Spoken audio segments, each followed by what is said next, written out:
La personne humaine est une forteresse inexpugnable. À mon avis, il faut être toujours prêt à donner et à recevoir.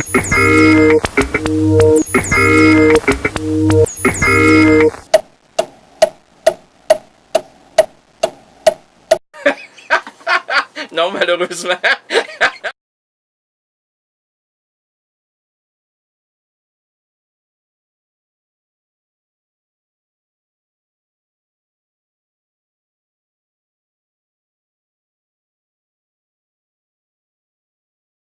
Quelques Joël de Bigot. Joël de Bigot, ah bah, Dieu Seigneur, Andy Warhol de l'allumé de service disait concernant le végétariat qu'un jour ou l'autre, nous aurions notre 15 minutes de gloire.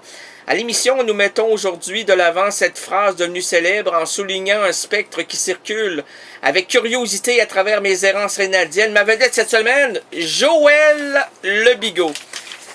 Là, je suis certain qu'il y a des gens qui se disent « Ben voyons, tout le monde connaît Joël Le Bigot! » Ben non. Non, c'est presque... Joël Le Bigot, là, c'est un peu comme les Raéliens. C'est une secte. C'est les Bigoulés. Les gens qui habitent la Bigoulée, là. Joël a ouvert un endroit au Québec qui s'appelle la Bigoulée. Saviez-vous ça? Ben moi, j'ai jamais vu ça. On va demander à Edgar Trop de Fruitier. Edgar Trop de Fruitier, avez-vous déjà... Ça, c'est une imitation d'Edgar de d'autres Fruitier. Ça n'a pas de bon sens. C'est pas Edgar, ça, là. On peut demander à Jacques Langueliran. Jacques Langueliran. Ah, les spectres. Les spectres. J'en vois des spectres. Ben, non, hey. C'est pas l'imitation, c'est pas bon, ça là. Joël de Bigot. Je voulais faire un vox pop, c'est-à-dire présenter mon micro à plusieurs bouches, partout à Québec. Ben là, Joël va dire, ben voyons donc, les Québécois de Québec connaissent pas Joël de Bigot. C'est les Montréalais qui connaissent. Voyons, Joël, mon Joël, Denis de Bigot, attention, toi! Parce que je tiens à te dire quelque chose. De un, j'adore tes émissions. De deux, je te trouve un être extraordinaire. Et surtout, ce qui me plaît dans ce que tu nous animes à tous les samedis et les dimanches. Et les samedis, là, si je les prends, tu me dis, hey, tu restes à Québec, comment tu fais? Je télécharge, mon Joël, je télécharge.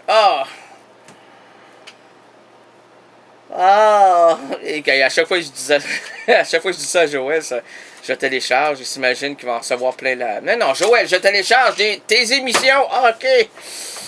Oh, j'ai eu peur, voilà, là, j'ai eu peur. Joël, n'aie pas peur, j'ai peur. Oh, j'ai peur. Ah, tu me lèves le cœur. Non. C'est quand, mon Joël de Bigot, à Québec, à part, là, les amateurs de Radio-Canada, parce que moi, je suis un auditeur de Radio-Canada,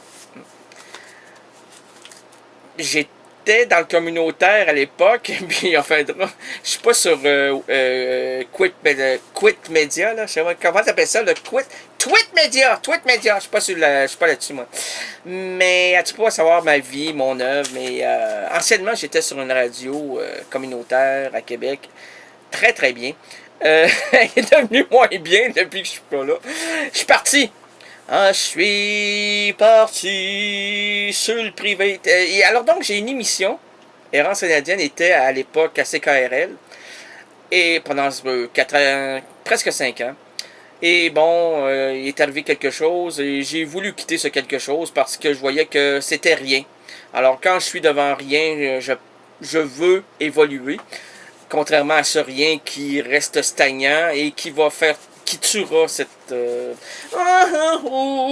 Et puis donc, mon Joël, j'ai fait cavalier seul, comme un vrai. Toi, je sais que c'est les navires et l'eau.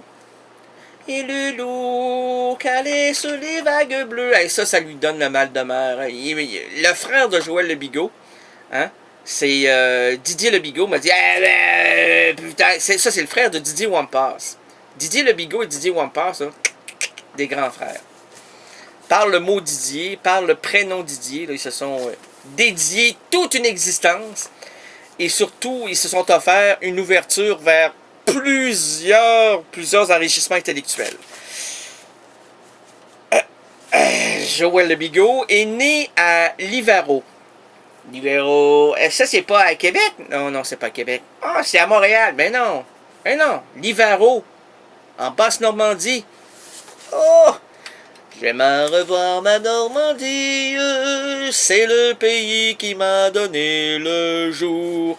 Quand tout renaît à l'espérance, et que l'hiver fuit loin de nous. J'aime à revoir ma Normandie, c'est le pays qui m'a donné le jour.